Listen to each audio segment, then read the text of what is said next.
Waalaikumsalam warahmatullahi wabarakatuh. Dan selamat malam. Baik, puji syukur atas kehadirat Allah Subhanahu wa Ta'ala yang telah memberikan rahmat dan hidayahnya sehingga kita masih sempat melakukan diskusi pada hari ini. Nah, pada saat ini kita berada pada hari ketiga pasca kegiatan gempa di Provinsi Sanubari yang berdampak terhadap 3 kabupaten atau kota. Kemudian tim reaksi cepat dan tim klaster kesehatan Provinsi Sanubari telah melakukan kaji cepat termasuk rapid health assessment RHA. Kemudian gempa mengakibatkan banyak kerusakan dan korban jiwa, di mana ribuan keluarga kehilangan rumah, kehilangan akses terhadap layanan dan mencari perlindungan di daerah yang lebih aman. Kemudian diperkirakan 1,5 juta terkena dampak dan termasuk 7.800 balita. Lebih dari 20.000 orang saat ini tinggal di daerah kem-kem pengungsian dan sebagian besar di permukiman informal mendadak. Kemudian perkiraan awal menunjukkan sekitar 80.000 orang telah meninggalkan daerah yang terkena dampak bencana ini. Kemudian sekitar 50% fasilitas kesehatan di wilayah terdampak rusak dan tidak dapat berfungsi lagi. Kemudian kebutuhan prioritas air bersih, sanitasi dan kebersihan dan kesehatan dan gizi, pemulihan infrastruktur dan layanan publik, tempat tinggal, perlindungan, makanan dan logistik, dan pemulihan ekonomi. Dan banyak pusat-pusat pengungsian tidak memiliki tempat berlindung yang layak, seperti akses terbatas, misalnya tempat mandi, cuci, kapus, dan air dengan penerangan yang tidak layak atau tidak baik, sehingga menyebabkan berbagai persoalan terkait keamanan dan perlindungan. Kondisi sanitasi telah memburuk secara signifikan sejak dimulainya bencana ini atau sejak terjadinya bencana ini, dengan diare dan infeksi kulit meningkat serta peningkatan risiko penyakit menular dan malaria. Kemudian penduduk sangat terkejut hidup dalam ketakutan yang terus menerus mengakibatkan gempa susulan yang berkelanjutan. Kondisi kehidupan pun sulit dengan sejumlah besar masyarakat hidup bersama di ruang-ruang kecil, di tenda-tenda dengan akses air yang sangat terbatas dan hampir tidak ada akses yang mencegah. Kemudian saya akan menjelaskan mengenai tabel mengenai peta sasaran gizi.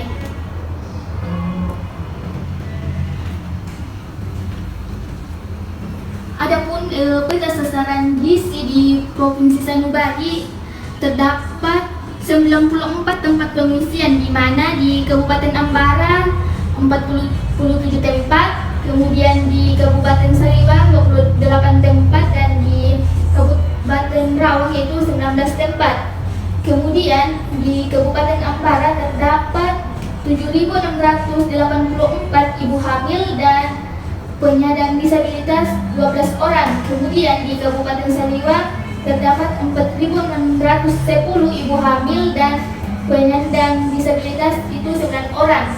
Kemudian di Kabupaten Rawang terdapat ibu hamil sebanyak 3.074, kemudian penyandang disabilitas 6 orang.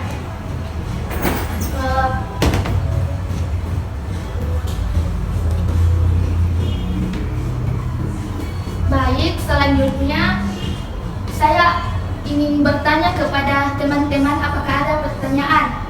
Dimulai dari tim aksi cepat, saya persilakan. Baik, kami sendiri dari tim aksi cepat ingin bertanya terkait apa yang menjadi prioritas dalam pelaksanaan pengkajian cepat gizi di lokasi pengungsian, dan selanjutnya bagaimana langkah-langkah koordinasi yang dapat kami lakukan sebagai keterlibatan dalam survei joint need analysis bersama dengan subcluster lain.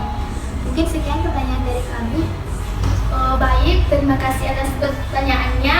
Kemudian saya persilahkan kepada BSN Umat. Baik, kami dari tim BSN Umat, pertanyaan saya itu apakah bahan makanan yang telah kami persiapkan sudah sesuai dengan kebutuhan gizi di lapangan? Jika belum, apa saran atau rekomendasi dari subklaster gizi? Baik, terima kasih. Baik, selanjutnya saya persilahkan kepada tim Persagi.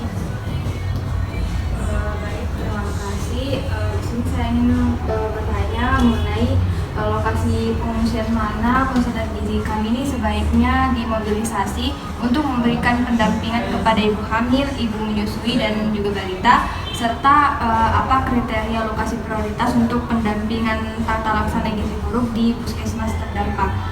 Cukup. Terima kasih. Baik, selanjutnya saya persilahkan kepada Universitas Sanubarijaya. Baik, saya perwakilan dari Universitas Sanubarijaya ingin bertanya, apakah distribusi bahan makanan anak dan bayi membutuhkan pendekatan tertentu agar lebih tepat sasaran? Baik, terima kasih. Saya persilahkan kepada tim TGC. Baik, terima kasih atas kesempatannya. Di sini saya perwakilan dari tim gerak cepat gizi, yang dimana pertanyaan saya itu bagaimana mekanisme distribusi pemberian makanan tambahan ibu hamil sebanyak 2,81 ton dan pemberian makanan tambahan untuk balita sebanyak 3 ton yang sedang dimobilisasi oleh Kemenkes, dan lokasi pengungsian mana yang perlu diprioritaskan untuk alokasi PMT berdasarkan tingkat kerentanan gizi. Kemudian bagaimana langkah kami sebagai tim gerak cepat gizi Kemenkes dapat mendukung subklaster gizi untuk memastikan intervensi gizi yang terkoordinasi dengan sektor lain. Baik, mungkin itu saja pertanyaan dari saya. Terima kasih. Baik, terima kasih dari teman-teman atas pertanyaannya, dan pertanyaannya saya sudah rekam. Kemudian di sini saya akan menjelaskan mengenai rencana survei cepat gizi. Adapun tujuan dari rencana survei cepat gizi adalah untuk mengidentifikasi kondisi gizi kelompok rentan pasca bencana. Kemudian metodenya yaitu pengumpulan data dengan melakukan wawancara, observasi, dan pengukuran antropometri seperti berat badan, tinggi badan, dan umur. Kemudian pengambilan sampel di lokasi pengungsian berdasarkan sebaran wilayah terdampak. Adapun indikatornya yaitu frekuensi stunting dan wasting, status gizi ibu hamil dan menyusui, jumlah kasus diare dan infeksi kulit terkait sanitasi buruk. Kemudian kebutuhan logistik seperti alat pengukur berat badan dan tinggi badan, formulir survei untuk mencatat data individu, dan pelaksanaannya dilakukan selama 7-10 hari dengan pemerintah sektor, kemudian koordinasi dengan pemerintah daerah untuk akses ke pengungsian. Baik, itu saja diskusi pada hari ini, dan terima kasih kepada teman-teman yang telah meluangkan waktunya untuk hadir di tempat ini untuk melakukan diskusi. Sekian dan terima kasih. Wassalamualaikum warahmatullahi wabarakatuh. Waalaikumsalam warahmatullahi wabarakatuh.